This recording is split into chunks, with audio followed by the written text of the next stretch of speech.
एक अधूरी प्रेम कहानी। एक लड़की थी, बहुत ही खूबसूरत। जितनी वह सुंदर थी उतनी ही ईमानदार। न किसी से झूठ बोलना, न फालतू की बातें करना, बस अपने काम से काम। उसी क्लास में एक लड़का था। वह मन ही मन उससे बहुत प्यार करता था।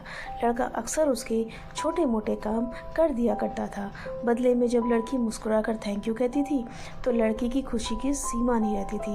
एक बार की बात है, दोनों लोग साथ साथ घर जा रहे थे, तभी जोरदार की बारिश होने लगी। दोनों ने एक पेड़ के नीचे शरण ली। पेड़ बहुत छोटा था, बारिश की बूंदें छन छन कर उसके नीचे आ रही थी। ऐसे में बारिश से बचने के लिए दोनों एक दूसरे के बेहद करीब आ गए।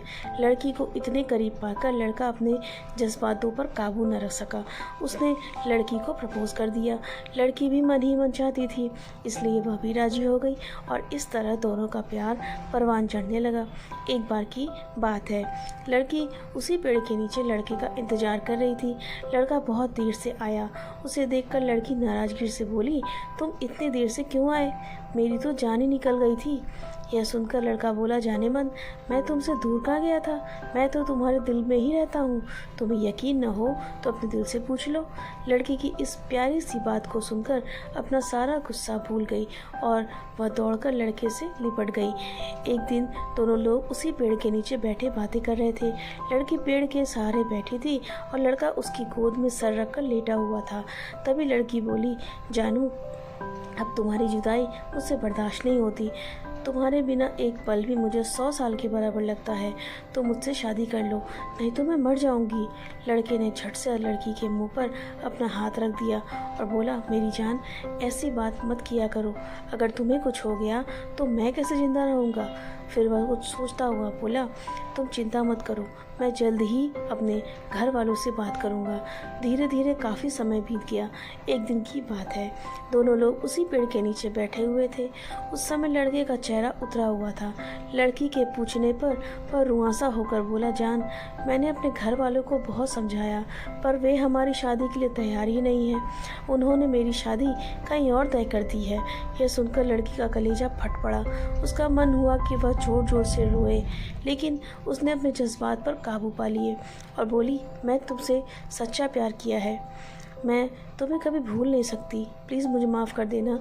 लड़का धीरे से बोला, वैसे अगर तुम चाहो तो हम अच्छे दोस्त रह सकते हैं। लड़की यह सुनकर जार जार रोने लगी। लड़के ने उसे समझाया और फिर दोनों लोग रोते हुए अपने अपने घर चले गए। देखते ही देखते लड़के की शादी का दिन आ गया। लड़के को यकीन था कि उसकी शादी में उसकी दोस्त ज़रूर आएगी, पर ऐसा नहीं हुआ। हाँ, लड़की का भेजा हुआ एक गिफ्ट पैक उसे ज़रूर मिला। लड़के ने कांपते हाथों से उसे खोला। उसे देखते ही वह बेहोश हो गया। गिफ्ट पैक में और कुछ नहीं, खून से लथपथ लड़की का दिल रखा हुआ था और साथ ही में एक चिट्ठी जिसमें लिखा हुआ था, अरे पागल, अपना दिल तो लेते जा, वरना अपनी पत्नी को क्या देगा। दोस्तों, किसी के लिए मोहब्बत टाइम पास होती है और किसी के लिए ज़िंदगी से बढ़कर। अगर किसी से मोहब्बत करना तो उसे ताउम्र निभाना भी, वरना क्या पता आपका भी हाल ऐसा ही हो जाए जो उस दिन के बाद न तो जी सका और ना ही मर सका। उसकी सारी ज़िंदगी पछतावे और अफसोस से घुट घुट कर कटती रही। दोस्तों, अगर आपको ये कहानी अच्छी लगी हो तो प्लीज़ वीडियो को लाइक करें, शेयर करें, कमेंट करें और चैनल को सब्सक्राइब करना तो बिल्कुल ना भूलें। Thank you.